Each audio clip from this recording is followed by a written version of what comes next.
ঠাকুমা পাশে ঘুমোতে যেতাম, ঠাকুরমা আমাদেরকে কি বলাতেন? একটা মন্ত্র বলাতেন, শিখে নিন, জেনে নিন মন্ত্রটা।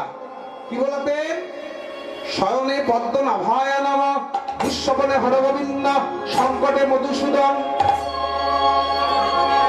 শয়নে পদ্মনাভায় নমঃ। এখনকার ছেলে মেয়েদেরকে বলাতে পারবে? আমার ছেলেকে প্রত্যেক দিন বলায়, ও কোন রকমের মানে দায় সারার মতো বললো, আর ঠিক গুড নাইট বলে ঘুমিয়ে পড়লো। ওটা ছোট করে বললো, সে অশ্বত্থমা হত ইতি গজের মতো, কিন্তু গুড নাইট গুড নাইট বলাতে পারছি না। একটা কলির দোষ। ঘুম থেকে কটায় উঠতে হয়? স্বাস্থ্য খুলে দেখুন, ব্রাহ্ম মুহূর্তে 4 ঘন্টা আগে সূর্য ওঠার। কজন ওঠে? গ্রাম অঞ্চলে মায়েরা ওঠে। কলকাতা আমাদের ওইদিকে 8টার সময় সকাল হয়। আর সকালে ঘুম থেকে উঠেই কি বলতে হয়? ঠাকুরকে একটা প্রণাম করে একটা ধন্যবাদ দিতে হয়। এখন তো ধন্যবাদ নয়, থ্যাংক ইউ হয়ে গেছে। কেন ভগবানকে ধন্যবাদ দেব? এই গ্রীষ্মের দিনে আপনাকে কেউ যদি ফ্রিজের 1 বোতল জল নেই, আপনি কি বলবেন? ধন্যবাদ, থ্যাংক ইউ, তাই তো? কিন্তু ভগবান যে এত জল দিয়েছেন, তুমি আমার সকাল দর্শন করলে, এত জল দিয়েছেন, এত ফল দিয়েছেন, এত ফুল দিয়েছেন, ভগবানকে কবার আমরা ধন্যবাদ বলতে পারি? ভগবান সবই যে তোমারই না, সবই যে তোমারই না, সবই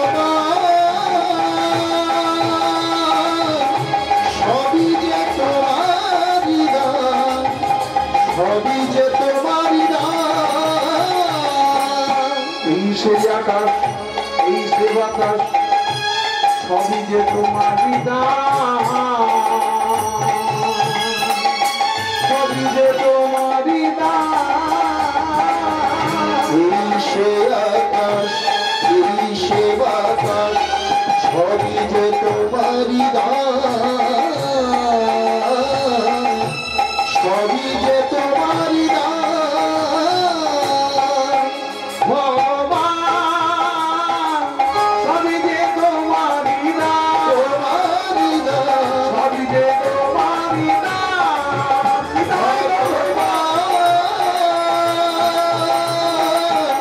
সবই যে তোমারই না, সবই যে তোমারই না।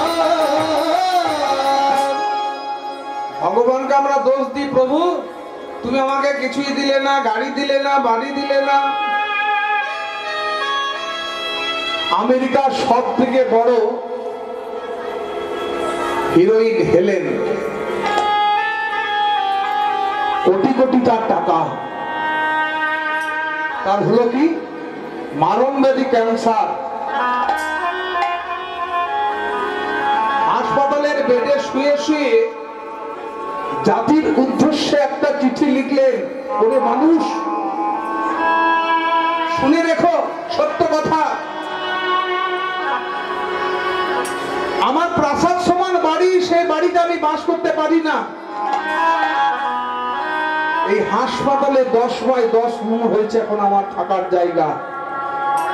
আমার গ্যারেজে 20খানা দামি দামি গাড়ি রয়েছে, সেই গাড়িতে আমি চড়তে পারি না। ডাক্তার বাবুর দেওয়া এই হুইল চেয়ারেই আমি যাওয়া আসা করি। আমার রান্না করার জন্য 10 জন বাবুজি ছিল। আমি যা খেতে চাইতাম তারা রান্না করে আমায় খাওয়াতো। আজকে সে খাবার আমি খেতে পারি না। ডাক্তার বাবু প্রেসক্রিপশন করে দেওয়া কয়েকটা বড়ি ছাড়া অন্য খাওয়ার জোটে না। আমার চুল পরিচর্যা করবার জন্য 10 জন আমি বিউটিশিয়ান রেখেছিলাম, সে চুল আজকে আমার নেই। তাই বললেন কি, যদি তুমি সুস্থ আছো, সবল আছো, জানবে সেটা হলো ভগবানের অনেক কৃপা। ভগবানকে সকালে উঠে একটা ধন্যবাদ জানাবেন, প্রভু আমি সুস্থ সবল দেহে রয়েছি, হেঁটে চলে বেড়াচ্ছি, তার জন্য তোমাকে অনেক ধন্যবাদ। এই পৃথিবীতে আসার আগে ভগবান আহার পাঠিয়ে দিয়েছেন, মায়ের বুকের দুধ। এত আলো দিয়েছেন, জল দিয়েছেন, ফল দিয়েছেন, অক্সিজেন দিয়েছেন। ও শুধু যেখানে গান করছিলাম বীরভূমের একটা মাটিতে, বোলপুরের কাছে, যে বাড়িতে থাকতে দিয়েছিল তার পাশের বাড়ির একজন বয়স্ক বাবার করোনা হয়েছিল। 10 দিন হাসপাতালে ভর্তি থাকার পর তার ছেলেরা অক্সিজেনের বিল দিয়েছে 10,000 টাকা। তার বাবা ছেলেকে ডেকে বলল, খোকা 10 দিনে কত টাকা অক্সিজেনের বিল হয়েছে? বাবা 10,000 টাকার মতো। এখন আমার বয়স হলো 80 বছর। 80 বছর ধরে আমি কত অক্সিজেন নিয়েছি প্রকৃতির থেকে, সবই তো ভগবানের দান। ওই ভগবানকে তো আমি 1 টাকাও দিলাম না। কত অক্সিজেনের অভাব পড়েছে দেখুন, হাহাকার চলছে। কিন্তু এত বছর ধরে আমরা বেঁচে আছি, সেই অক্সিজেন জুগিয়েছে কে? স্বয়ং ভগবান, সবই রেখে দিয়েছে। ভুলে যাবেন আমরা কলিযুগের সর্বশ্রেষ্ঠ জীব। তাই মহাপ্রভু এসে কলির এই দোষ দূর করবার জন্য সেই গোলকের সম্পদ এনে বিতরণ করলেন। তাই গোরা গুণ গোরা গুণ কহনে না যাই, বলা যায় না। গোরা গুণ কহনে না যায়, বলা যায় না। গোরা গুণ কহনে না যায়। কত শত আনানা দাই গোল হইল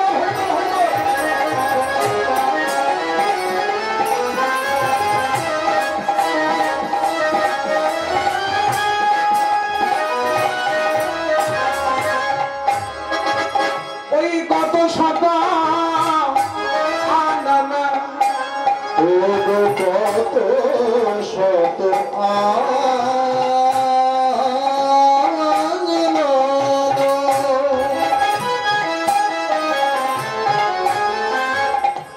কত চতুর আনন বরণিয়া বরণিয়া বরণিয়া বরণিয়া বরণিয়া।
বেদ জানেন?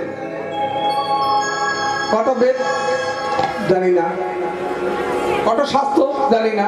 ঋক্সাম, যজু, অথর্ব, সাংখ্য, পাতঞ্জল নেই, বৈশেষিক, মীমাংসা, বেদান্ত। কলিযুগে বললেন বেদ পড়ার প্রয়োজন নেই, 6টি শাস্ত্র পড়ার প্রয়োজন নেই। বেদ বিদ্যা দিয়া কিছু নাহি জানাতা, সেই যদি গৌরাঙ্গ গণেশান, গৌরাঙ্গ গণেশান। দেখছেন কত বড় ভাগ্যবান ভাগ্যবতী আমরা।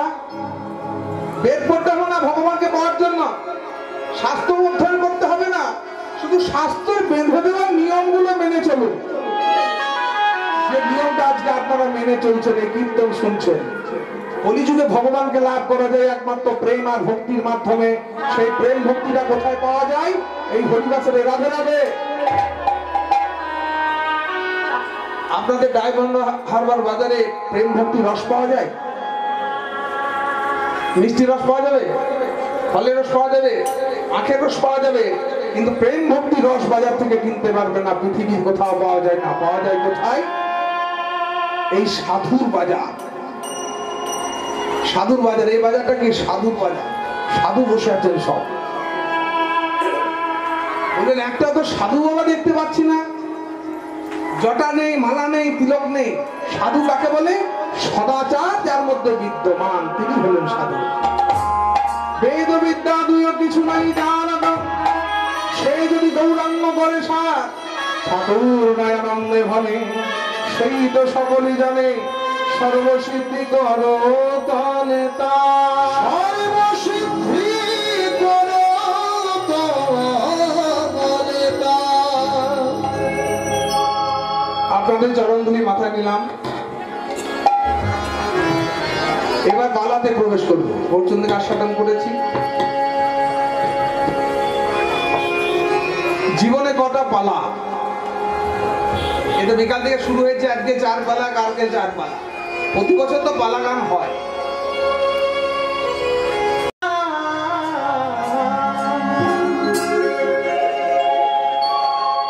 টিভি খুলে দেখবেন প্রত্যেক দিন 2500 থেকে 3000 ভারতবর্ষে করোনার সব যাওয়ার পালা হচ্ছে। আমাদেরকে একদিন যেতে হবে। খুব মন দিয়ে কথাগুলো শুনুন। কিন্তু জানি কি আমরা কেন এসেছি, কোথা থেকে এলাম, কোথায় যাব, আমাদের কাজটা কি? কলিযুগে সর্বশ্রেষ্ঠ জীব হয়ে এসেছি। পালা নামটা একটু পরে বলছি, এই কথাটা শুনে নিন। তারপর আমরা হলাম সর্বশ্রেষ্ঠ জীব। কাজটা কি? সেদিন একজন বলছিলেন, জ্ঞানের প্রকাশ হয়নি এখনো, দিব্যজ্ঞান ঘটেনি, তাই তিনি বলছিলেন কেন আবার এসেছি? ভালো খাবো, ভালো করবো, সকালে একটা বাড়ি করবো, একটা 2 চাকা হয়েছে 4 চাকা করবো, মজা করা বাড়ি, আর মাঝে মাঝে একটু দীঘা গ্যাংটক বেড়াতে যাবো, ব্যাস আমি বড় সুখী। বাহ, কথাটা তুমি বললে সর্বশ্রেষ্ঠ মানুষ জীব হয়ে। বেড়ানোর কথা তুমি বলছো, পাখিরা তো বেড়াতে যায়, বাবুই পাখিরা বাসা তৈরি করে। তাহলে পশু পাখি মানুষের মধ্যে পার্থক্যটা কি? এদিকে রাধে রাধে, পশু পাখি আর মানুষ পার্থক্যটা কি? না, পশু পাখিরা বদন ভরে নিতাই গৌর হরি বলতে পারে না, আমরা বাহু তুলে বলি নিতাই গৌর হরি বল, হরি বল। কেন বলি? কেন বলি? কেন ভগবানের নাম করি? আমাদের চেতনা রয়েছে, চৈতন্য। এই যে চেতনাটা, যে রাত্রি থেকে আপনারা কীর্তন শুনছেন, আজকে কীর্তন শুনবো, ভগবানকে ডাকবো, ভগবানের জন্য এই রাত্রিটা আমি রেখেছি। এই দুটো রাত্রি, 365টা রাত্রির মধ্যে নীলা গ্রামের, নীলা অঞ্চলের এই দুটো রাত্র হলো সব থেকে গুরুত্বপূর্ণ রাত্রি। এই 9ই বৈশাখ, 10ই বৈশাখ যখন থেকে অধিবাস শুরু হয়েছে, মহন্ত বিদায় পর্যন্ত এই কয়েকটা রাত্রি হলো সব থেকে গুরুত্বপূর্ণ রাত্রি। কেন? পরম পাওয়া, পরম পাওয়া, যেটা অন্য কোথাও পাওয়া যাবে না, সেটা আমরা পাবো। 84 লক্ষ জনিক ভ্রমণ করে দেহটা লাভ করেছি। জলে যা নবলক্ষানি, নবলক্ষানি নাবলক্ষবিংশতি লক্ষ বিংশতি কৃমিও রুদ্র সংখ্যাকা, রুদ্র সংখ্যকা দক্ষিণাং 10 লক্ষ 10 লক্ষ 20 লক্ষ পশুবংশ, পশুবংশ্চ চতুর্লক্ষানি মানব, চতুর্লক্ষানি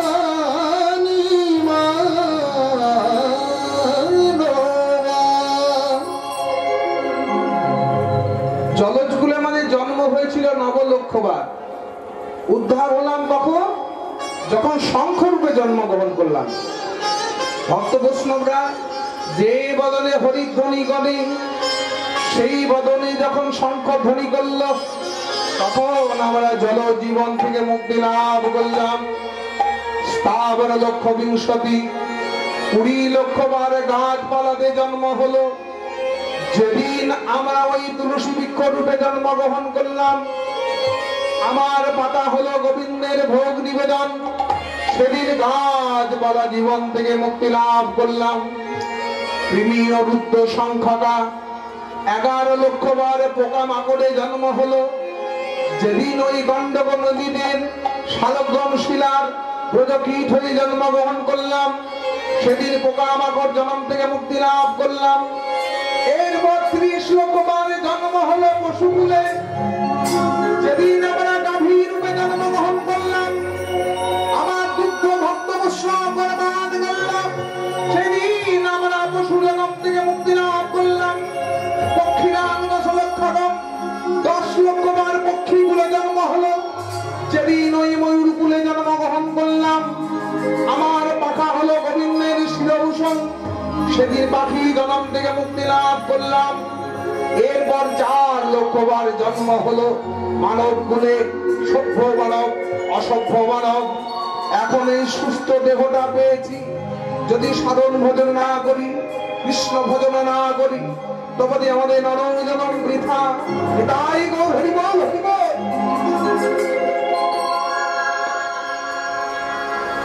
আজকে তেমনই একটা তত্ত্ব বিষয়ক লীলা আস্বাদন করব। ভগবান শ্রীকৃষ্ণের গুরু দক্ষিণা। গুরু কত প্রকারের? ভগবান শ্রীকৃষ্ণের শিক্ষাগুরুর আমরা নাম সবাই জানি। ভগবান শ্রীকৃষ্ণের দীক্ষাগুরুর নাম কি? শিক্ষাগুরু কতজন ছিলেন? কার কার দীক্ষা হয়েছে একটু হাত তুলুন তো। বাহ! আর যাদের দীক্ষা হয়নি দীক্ষাটা নিয়ে নেবেন। ভগবান শ্রীকৃষ্ণের দীক্ষাগুরুর নাম কি? উপমন্য ঋষি। আবার দেখুন, যখন ভগবান গিরি গোবর্ধন ধারণ করেছিলেন, ওই গিরি গোবর্ধন পূজা করার আগে মাতা যশোমতী কি করলেন? ভাগুড়ি নামক মুনিকে ডাকলেন। মুনিবার, আমার গোপালকে নারায়ণ মন্ত্র দিন তো। নন্দরাজার কুলদেবতা ছিল কি? নারায়ণ শিলা। আমার গোপালকে নারায়ণ মন্ত্র দিন। নারায়ণ মন্ত্র দিলেন। বললেন এবার তুমি গুরু মন্ত্র জপ করো। ভাগুড়ি মুনি যখন বললেন যে গোপাল তুমি এবার গুরু মন্ত্র জপ করো, ঘরের আড়ালে এসে ভগবান শ্রীকৃষ্ণ কোন নাম করেছিলেন? রাধা নাম করেছিলেন। কেন? ভগবান এক জায়গায় বলেছে, ভক্ত মোর মাতা পিতা, ভক্ত মোর গুরু, ভক্তের রাখিল না, বাঞ্ছা কল্প তরু, বাঞ্ছা করে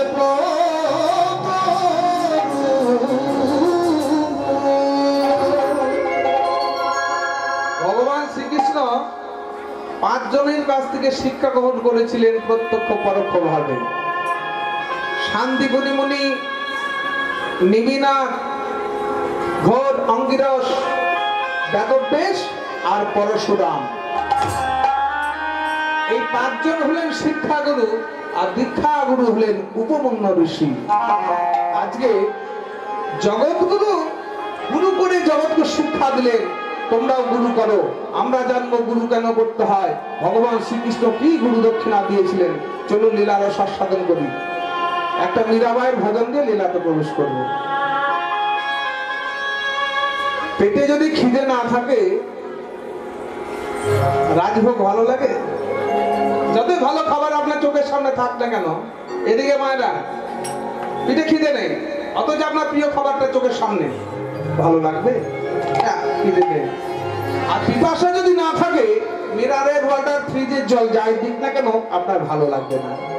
তদ্রূপ হৃদয়ে যদি প্রেম ভক্তি না থাকে, ভগবানকে ভালোবাসা যায় না, সে ভালোবাসা পূর্ণতা পায় না। তাই মীরাবাই কি বললেন? সাধন করনা চাহিরে মনে মা। কিভাবে সাধন ভজন করব? মনে মা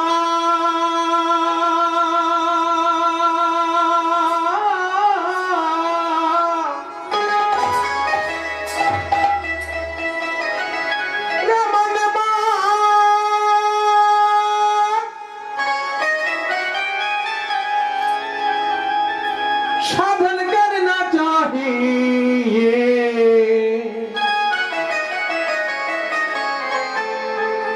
भजन करना चाहिए,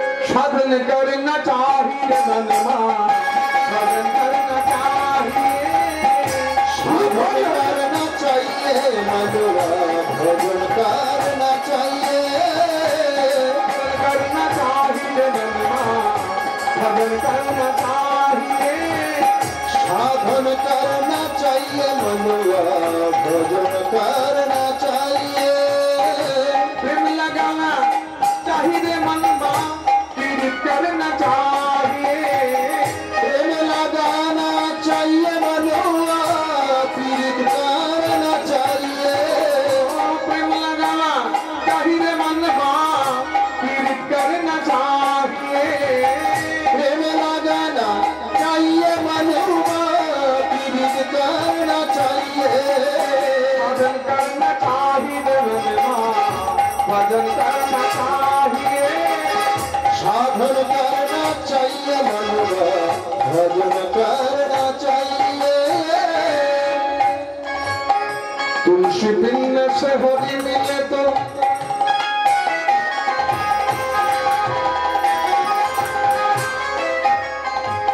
तुलसी बिन से हरि मिले तो मैं भी दूंगा तुलसी धार माखन बिन से हरि मिले तो मैं पूजूंगा पहाड़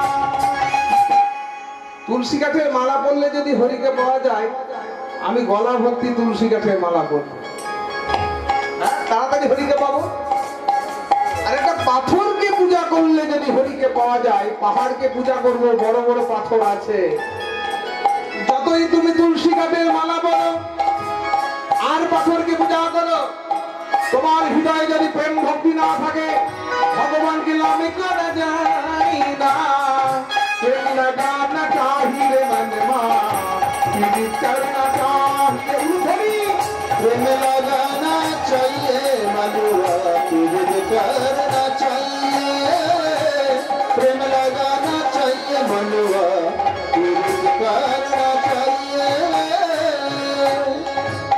मित्र हमसे हरि मिले तो जल जंतु होई फल मूल खा के हरि मिले तो कानर बदराई होई আছে অনেকে বলে না আমি মাসে মাসে গঙ্গা যমুনা সরস্বতী স্নান করতে যাই প্রায় দিনই গঙ্গাতে আমি স্নান করি গঙ্গা জলে স্নান করলে যদি হরিকে পাওয়া যেত গঙ্গা জলে যে জন্তুগুলো বাস করে যে মাছেরা বাস করে তাহলে সবার আগে তারা হরিকে পেত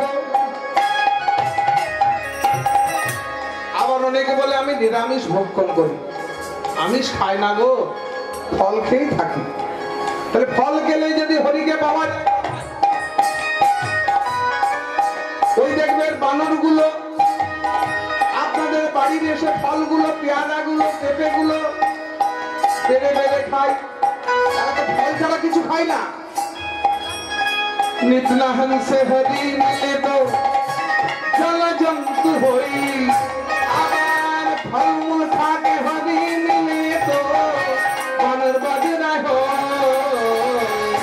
साधन करना चाहिए मनमा भजन करना चाहिए हरि हरि करना चाहिए मनुआ भजन करना चाहिए लगाना चाहिए मनमा पीड़ित करना चाहिए प्रेम लगाना चाहिए मनुआ पीड़ित करना चाहिए साधन करना चाहिए मनमा भजन करना चाहिए साधन करना चाहिए मनुआ भजन करना चाहिए दूध पी के हरि मिले तो बहुत वर्ष बला मीरा का है बिना प्रेम से न मिले नंदन आस्ते তাহলে ভগবানকে পাওয়ার জন্য কি দরকার টাকা পয়সা নয় এই রাত্রি জেগে কীর্তন শোনো সেটা পাবে চাকরি যদি করতে যাও টাকা পাবে কীর্তন শুনলে তুমি কি পাবে प्रेम और भक्ति प्रेम लगाना चाहिए मन पीड़ित करना चाहिए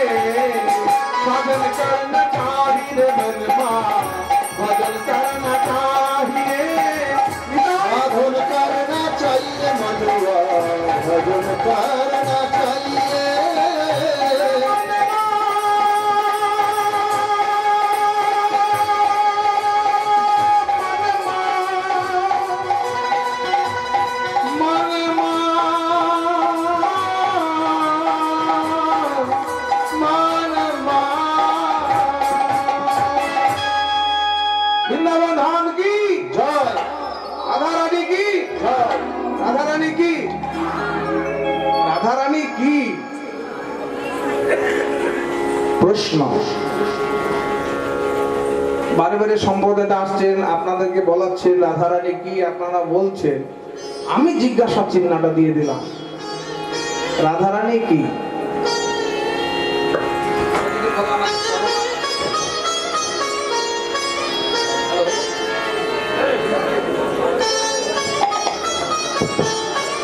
করোনা একটা কি জানি তাই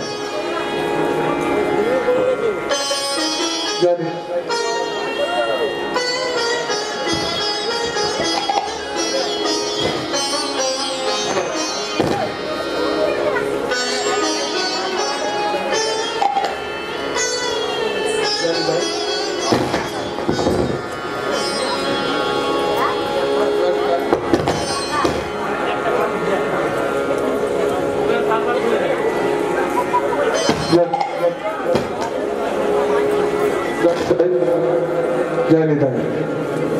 আমি যদি প্রশ্ন হয় করোনাটা কি ভাইরাস,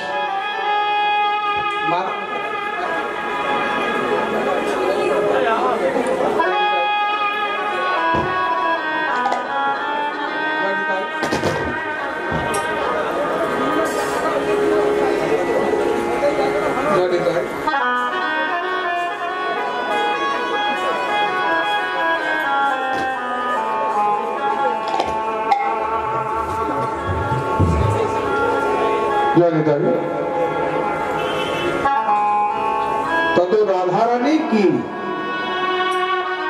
জিজ্ঞাসা চিহ্ন। রাধে রাধে। ভোজ বাড়ি যান, ভোজ খেতে যান। এদিকে মায়েরা ভোজ কে না ভালোবাসে, খেতে এই যুগে কে না ভালোবাসে। তা ভোজ বাড়িতে গেলেই যারা পরিবেশন করেন প্রথমে কি দিয়ে যান? এই বসো, কি দিয়ে যান? ভোজ খাবেন নাকি? যারা পরিবেশন করেন প্রথমে কি দিয়ে যায়? পাতাটা দিয়ে যায়। তো তাহলে দেখুন ভোজ খেতে হলে পাতার আগে দরকার, তাই তো? সেখানে তো ভোজ খাবে আর এখানেও পাবে। শ্রবণে আর দর্শনে দুদিক থেকেই আস্বাদন করবে। এখানেও পাতা নিয়ে এসেছেন বাড়ি থেকে, আমরা দিই, আপনারা সঙ্গে করে নিয়ে এসেছেন। কটা পাতা? 4টি পাতা আপনারা সঙ্গে করে নিয়ে এসেছেন। 2 হলো কানের পাতা আর 2 হলো চোখের পাতা। এই কানের পাতা চোখের পাতাকে খুলে মেলে রাখতে হবে সারা রাত। আর যদি চোখের পাতা এইভাবে বন্ধ হয়ে যায় তাহলে কি হবে? কানের পাতা বন্ধ হয়ে যায়। তাহলে এই চোখের পাতা কানের পাতা খুলে মেলে রাখতে হবে। প্রথমেই পাতা দিয়ে গেল, জল দিয়ে ধুয়ে নিলাম। তারপর কি হচ্ছে? যা ভোজ অন্ন ব্যঞ্জন সবজি যা হয়েছে পাতার মধ্যে রেখে গ্রহণ করছি। তাহলে এখানে পাতা হলো কি? আশ্রয়। তত রাধারানী হন আশ্রয় দাত্রী।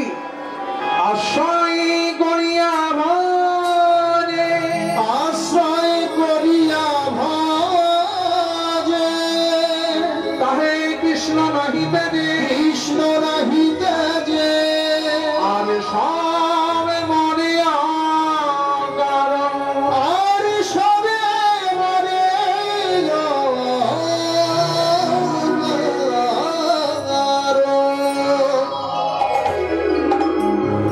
রাধারানী হলেন আশ্রয় দাত্রী।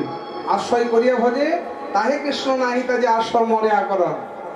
আপনারা অনেক আশা করে এসেছেন গো।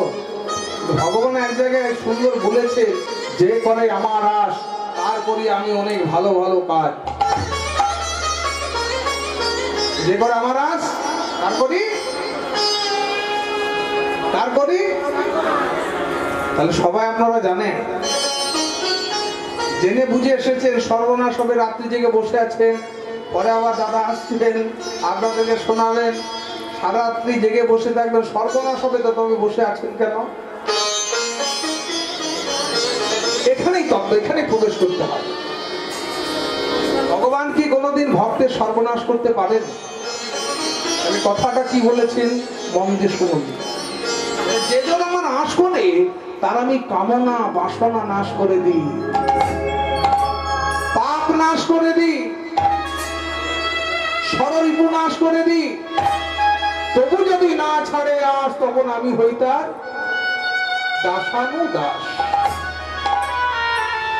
আজ ছাড়বো না। এভাবে রাত্রি জেগে একের পর এক রাত্রি তোমার নাম করবো প্রভু, নাম স্মরণ করবো প্রভু।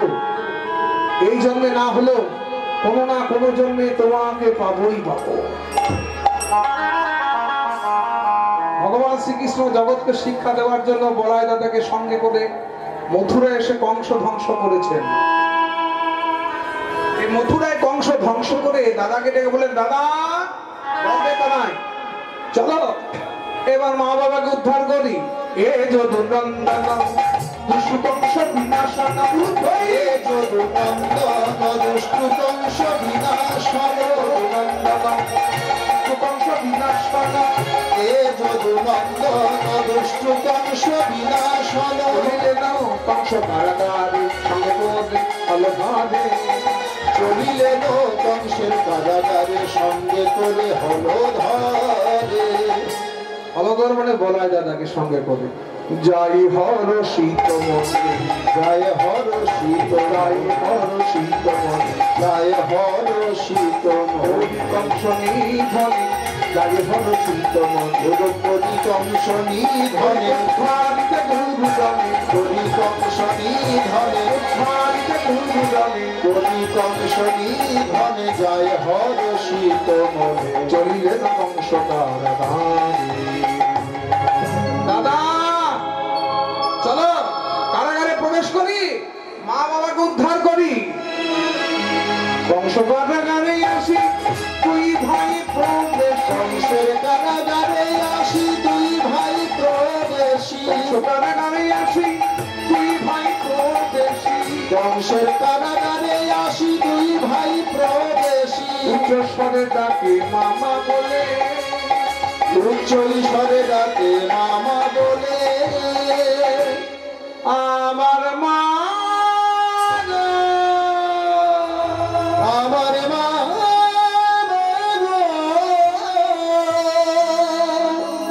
মা। কংসের কারাগারে ভগবান প্রবেশ করলেন মা বলে। কেন? পিতা বসুদেবত ছিলেন, দৈবকী রয়েছেন, বাবা বলেও তো প্রবেশ করতে পারতেন। কি বলে ঢুকলেন কারাগারে? মা। দেখবেন মায়েরা, ওই যে পিছনে মাদেরকে বলছি, আপনার বাড়ির ছেলেটা যদি বাইরে খেলতে যায়, খেলাধুলা পর যখন বাড়িতে ঢোকে, তখন কি বলে ঢোকে? মা খেতে দাও। বাবা বলে আসে মা। এটা অভ্যাস কি না? মায়ের সঙ্গে সন্তানের হলো নারীর সম্পর্ক। কারণ মা 10 মাস 10 দিন গর্ভে ধারণ করে, শিশুকাল পর্যন্ত কোলে করে রাখে এবং সারা জীবন সন্তানকে বুকে করে রাখে মা। এই জগতে এসে প্রথম যে ভাষা উচ্চারণ করি সেটা হলো মা। কুপুত্র যদিও হয়, কুমাতা কভু নয়। মায়ের হাড় যদি থাকে মাটিতে পোতা, তবু বলে বাছা তুই রইনি কথা মা। দাদা হাতে পায়ে লোহার বেড়িগুলো খুলে দাও, বুকের থেকে পাশানগুলো নামিয়ে দাও। কৃষ্ণ বলো মা। আরে বাবা, তোর মতো ছেলেকে গর্ভে ধরে কারাগারে থাকতে হলো, হাতে পায়ে লোহার বেড়ি, বুকে পাথর। শিশুকালে তুই পুতনাকে বধ করেছিস, আমি কারাগারে সব শুনেছি। অঘাসুর, বঘাসুর, ভেলুকাসুরকে বধ করেছিস। 7 দিন গিরি গোবর্ধন পাহাড়কে তুই বাম করে কনিষ্ঠ আঙ্গুলে ধারণ করেছিলি বাবা।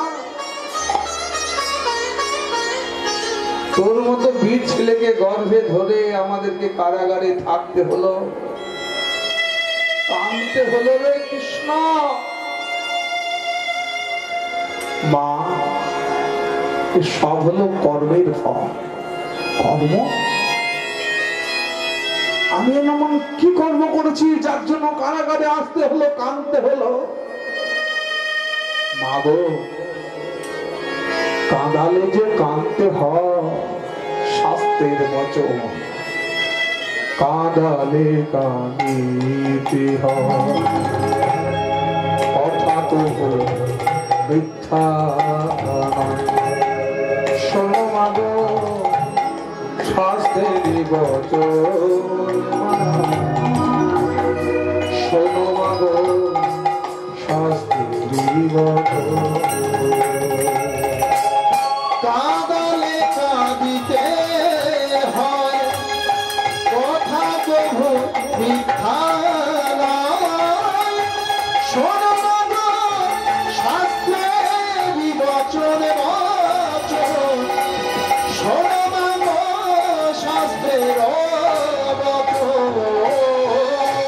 কাঁদালে কাঁদিতে হয়, কথা কবু মিথ্যা নয়। শোনো মা গো, শাস্ত্রের বচন, শোনো মা গো, শাস্ত্রের বচন। কাঁদালে কাঁদিতে হয়, কথা কবু মিথ্যা নয়। শোনো মা গো, শাস্ত্রের বচন মা গো, শোনো মা গো, শাস্ত্রের বচন। কৃষ্ণ, তুই আমার ছেলে হয়ে কথা বলতে পারলি বাবা? আমি তো কেন তো কাউকে কাঁদাইনি বাবা। মা গো, তুমি এই যুগে কাঁদাওনি ঠিকই, ত্রেতা যুগে তুমি কাঁদিয়েছিলে। ত্রেতা যুগে তুমি ছিলে আমার কই কই মাতা,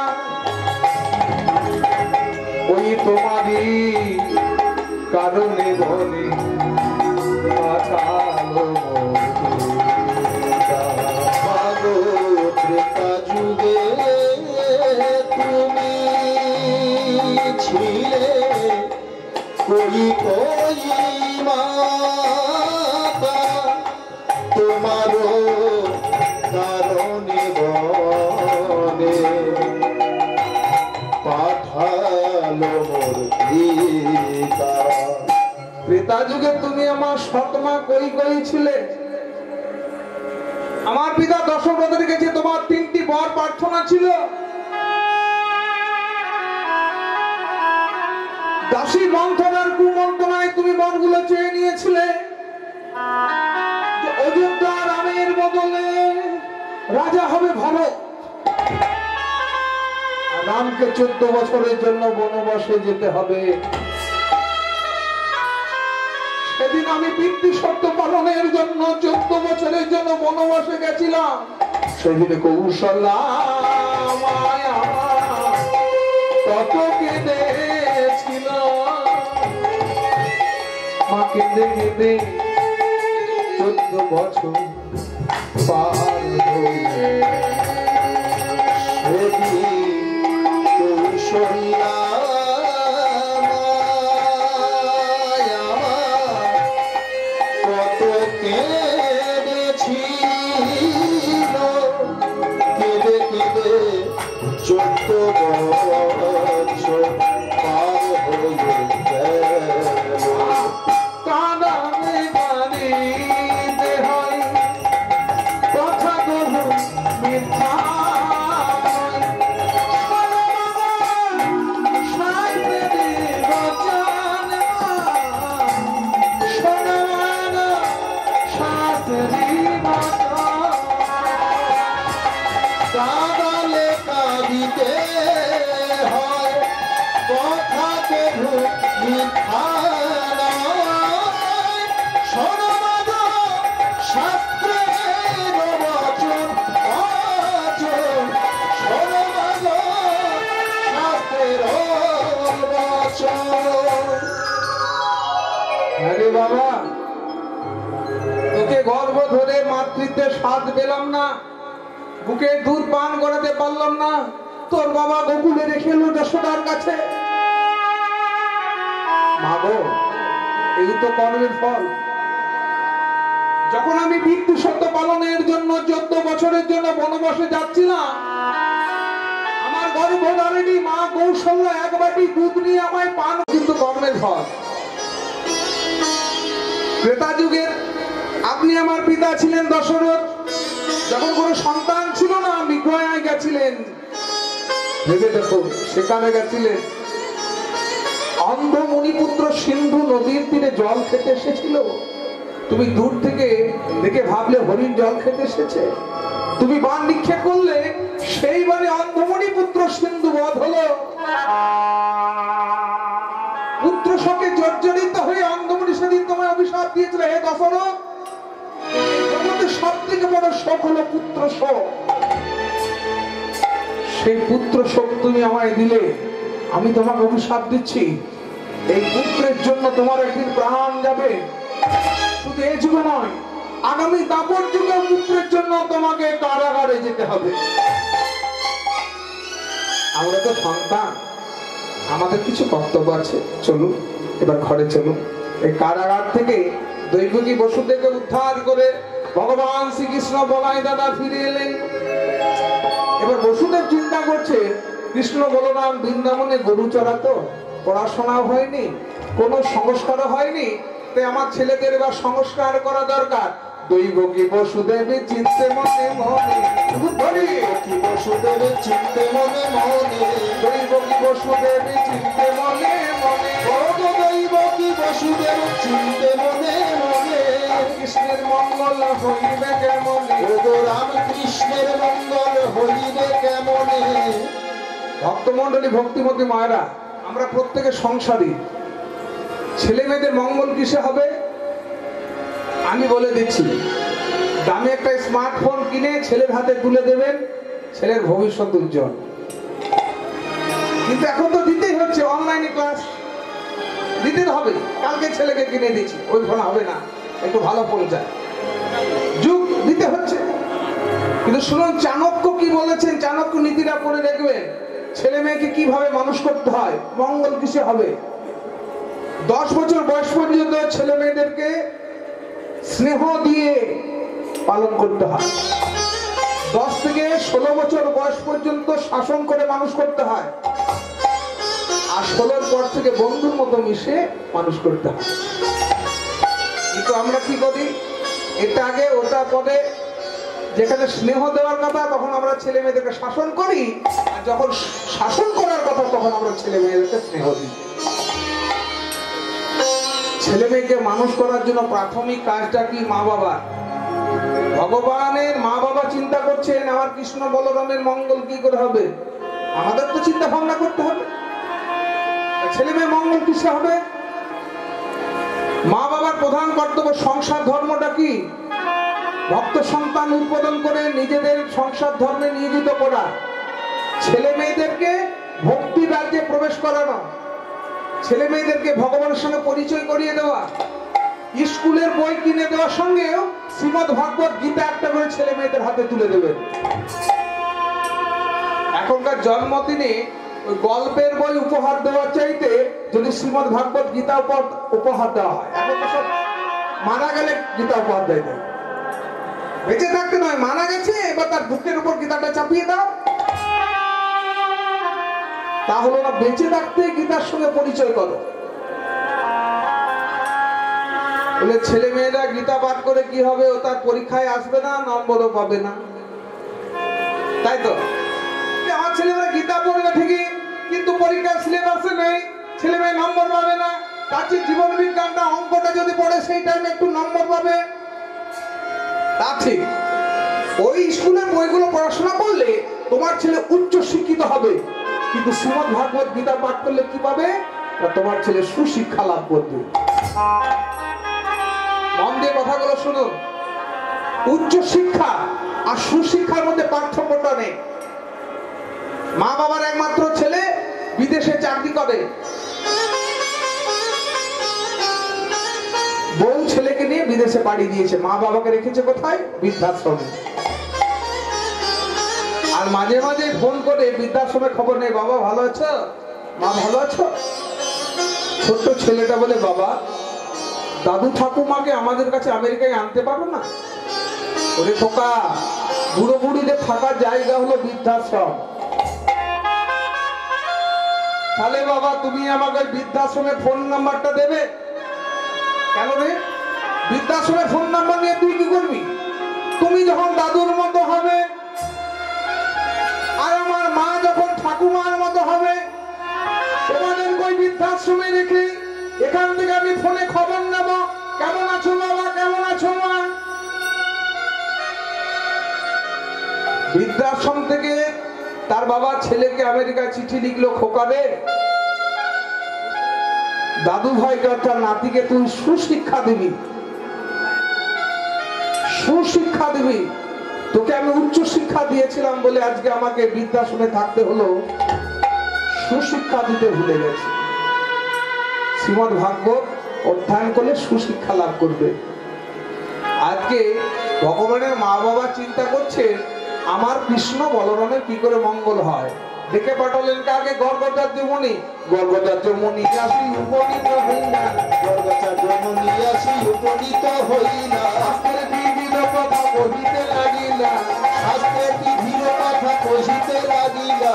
ও বন্ধুরে, আমায় ডেকেছো কেন? আমার কৃষ্ণ বলরামের সংস্কার হয়নি। মনুষ্য জীবনের হলো 16টি সংস্কার। কে বললেন? গর্গচার্য মুনি। জন্ম থেকে মৃত্যু পর্যন্ত 16টি সংস্কার। তা তোমার কৃষ্ণ বলরামের নামকরণ আমি করেছিলাম, এখনো তোমার ছেলে কৃষ্ণ বলরামের উপনয়ন হয়নি। এবে হবে দুই ভাইয়ের যোগ্য উপনয়ন, হবে দুই ভাইয়ের যোগ্য উপনয়ন, বাসী গানে করো আমন্ত্রণ, ত্রিভুবনের বাসীগণে করো আমন্ত্রণ, ত্রিভুবনে বাসী গানে করো আমন্ত্রণ, ত্রিভুবনের বাসীগণে করো আমন্ত্রণ। কৃষ্ণ বলরামের উপনয়ন হবে, ত্রিভুবনবাসীকে নেমন্তন্ন করতে হবে। তাহলে ত্রিভুবনবাসীকে নেমন্তন্ন করতে যাবেন কে? ত্রিভুবন যিনি চিনেন আর ত্রিভুবনবাসী যাকে চেনেন, যার ইন্টারন্যাশনাল পাসপোর্ট আছে, তার নাম কি? দেবশ্রী নারদ। দেবশ্রী নারদকে ডেকে পাঠালেন, ও দেবশ্রী, আমার কৃষ্ণ বলরামের উপনয়ন হবে, তা ত্রিভুবনবাসীকে নেমন্তন্ন করতে হবে। আচ্ছা কোথায় কোথায় যেতে হবে বলি দি শোন।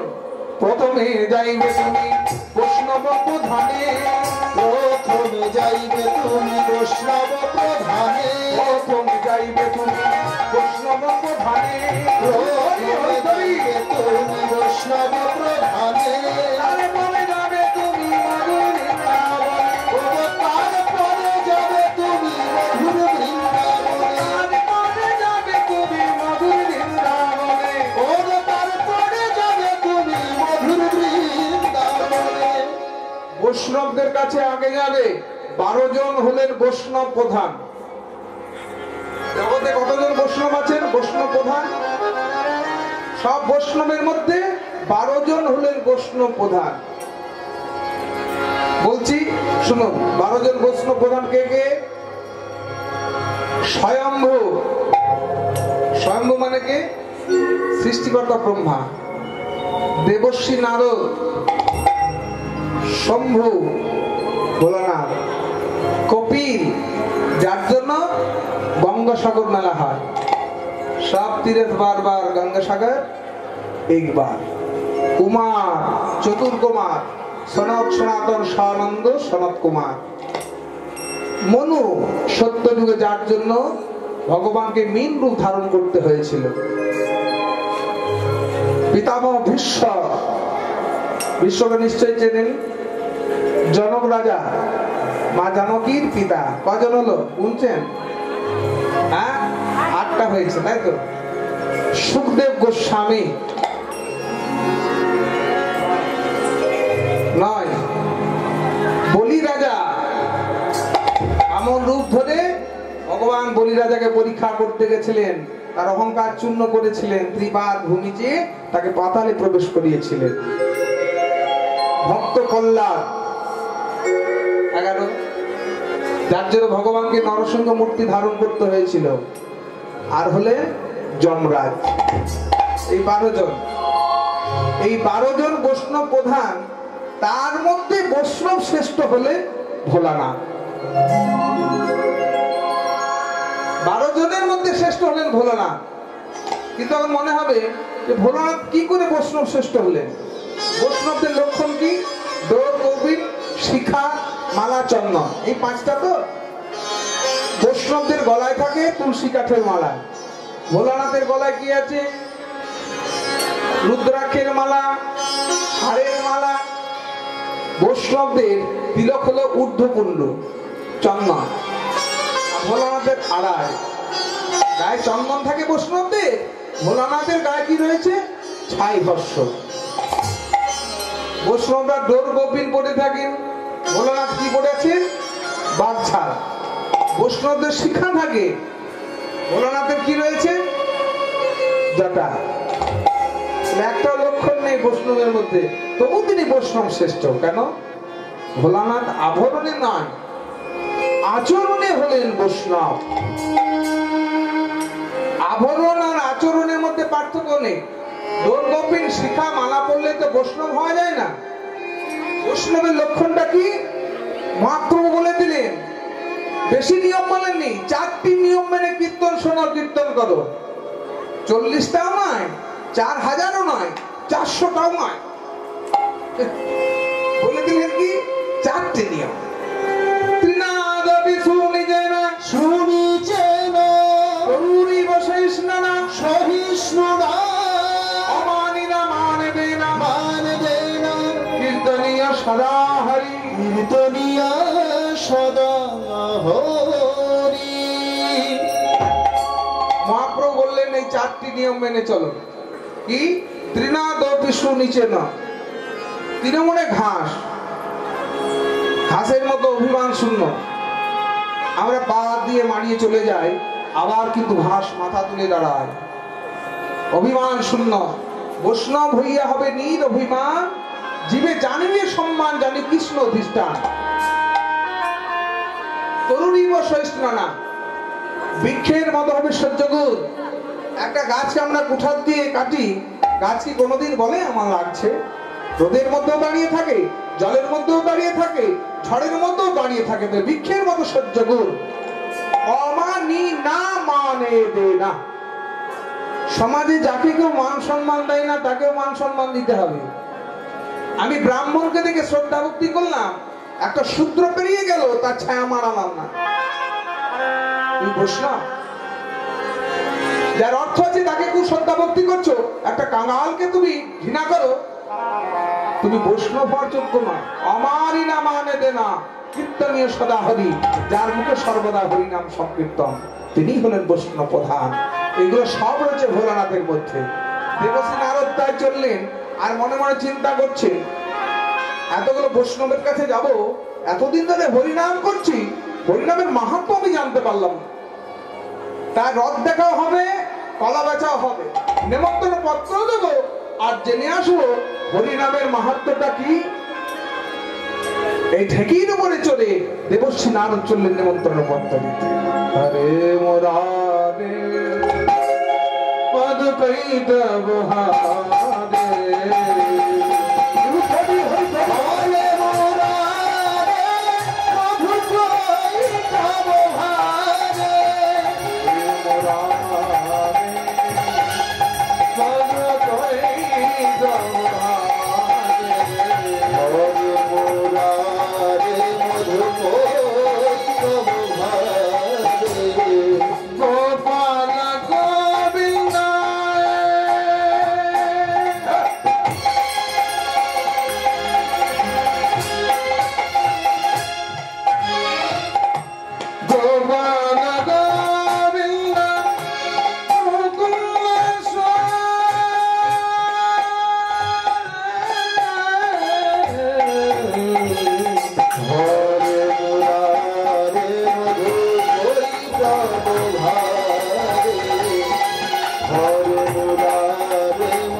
পিতা এই নেমন্তন্ন পত্র নেই, কিসে?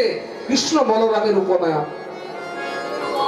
তার সঙ্গে আমার একটা প্রশ্নের উত্তর দিই। কি প্রশ্ন? হরিনামের মাহাত্ম্য কি? হরিনাম কেন করব? আর হরিনামের ফল কি? কঠিন প্রশ্ন, উত্তর দিতে পারবো না। পিতা তুমি চার মুখে নাম করো, তোমার কাছে উত্তর পাবো না তো কার কাছে পাবো? দেখো দেবশ্রী, আমি যদি হরিনামের মাহাত্ম্য, ফল, গুণের কথা বলি, কম বলা হয়ে যায়। তুই বড় বৈষ্ণব শ্রেষ্ঠের কাছে যা, ভোলানাথের কাছে, তোমার প্রশ্নের উত্তর পেয়ে যাবে।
মায়েদের চেয়ে বাবারা কিন্তু ধ্বনিটা একটু বেশি দিলে, মায়েদের বেশি দেওয়া উচিত ছিল।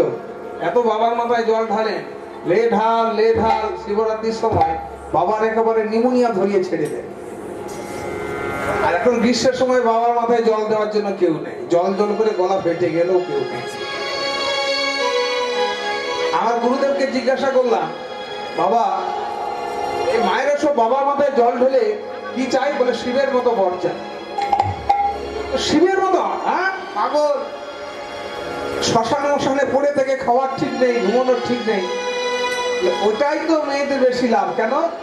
শিবের মতো যদি বর হয় তাহলে বাড়িতে একটু কাজ কম করতে হবে, রান্না বান্না কম করতে হবে। আর বাবা তো কিছু খায় না, খেয়ে পড়ে থাকে। আর বাড়িতে কোনদিন জলের অভাব হবে না, কল খুললেই গঙ্গা জল। আর কাছাকাছি একটু কম করতে হবে জামা কাপড়, বাবা তো বাঘছাল পরে থাকে। আর কোনদিন পদসেবা করতে হবে না, পদসেবা করার জন্য নন্দী ভেঙে আছে, তার জন্য বাবার মাথায় জল দিলে ঠিক শিবের মতো বর প্রার্থনা করে। দেবাদিদেব মহেশ্বর কি এবার হয়েছে।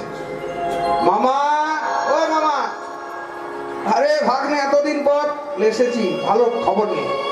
কৃষ্ণ বলরামের উপনয়ন, এই নিন পত্র। বাহ, আনন্দের কথা যাব। এবার আমার প্রশ্নের উত্তর দিন। প্রশ্নটা কি? হরিনামের মাহাত্ম্য কি? হরিনাম কেন করব? আর হরিনামের ফলই বা আমি তো বলতে পারবো না, কে বলবে? তুই বৈষ্ণব শ্রেষ্ঠ, সেখানেই তো বড় জটিল। কেউ যদি বলে সমুদ্রের ধুলোকণা, পৃথিবীর ধুলোকণা গুণে শেষ করব, গুণে শেষ করা যাবে, ভগবানের লীলার কথা, ভগবানের গুণের কথা, নাম মাহাত্ম্যের কথা বলে প্রকাশ করা যাবে। তুমি এখন কোথায় যাবে? সব বৈষ্ণবদের কাছে ঘুরতে ঘুরতে